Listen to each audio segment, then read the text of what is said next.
Hello student, हमें आज सवाल पढ़ना है। इससे पहले वाले क्वेश्चन में हमने क्या पढ़ा हुआ था? इससे पहले हमने क्वेश्चन में लेंस के फार्मूले के विषय में पढ़ा हुआ था और इससे रिलेटेड हम क्वेश्चन करेंगे।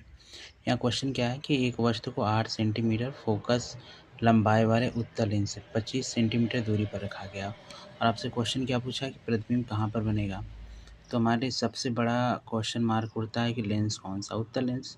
और हमेशा आपको ध्यान देना है कि उत्तल लेंस की फोकस दूरी कैसी होती है, पॉजिटिव होती है। एफ की वैल्यू हमने क्या लिखा है, 8 सेंटीमीटर।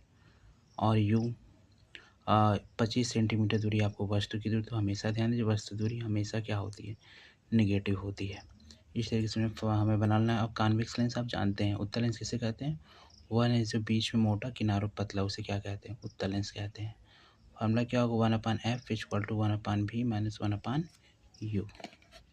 अब इस फार्मूले से देखिए हम क्या निकाल सकते हैं, v की वैल्यू 1/v बराबर क्या होगा, 1/f प्लस 1/u।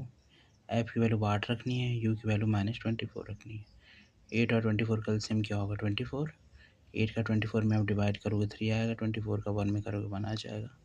तो इस 1 गया 2/24 काट सकते हो आप, 2 1 जा 2 आपका हो गया। 2 से 24 में काटो कितनी बार, 12 टाइम में चला जाएगा आपका। 1/v equal to 1/12। तो आपको फाइनली मिले क्या, v इक्वल टू 12 सेंटीमीटर। और भी आपका पॉजिटिव, इसका मतलब जो इमेज फॉर्म होगा वो कहाँ होगा, ऑब्जेक्ट आपका लेफ्ट साइड में, इमेज कहाँ होगा, राइट साइड फॉर्म होगा। सेम इसी पे बेस्ड एक क्वेश्चन आपको नीचे दिया है। किसी अवतल लेंस की फोकल लंबाई 15 सेंटीमीटर है तथा वस्तु लेंस से कितनी दूरी पर है, 30 सेंटीमीटर की दूरी पर रखी गई। तो प्रतिबिंब की दूरी क्या होगा। तो एक क्वेश्चन मार्क आपसे उठेगा कि अवतल लेंस कहते हैं किसे हैं। तो ऐसा लेंस जो बीच में पतला हो, किनारों पर मोटा, उसे अवतल लेंस कहेंगे।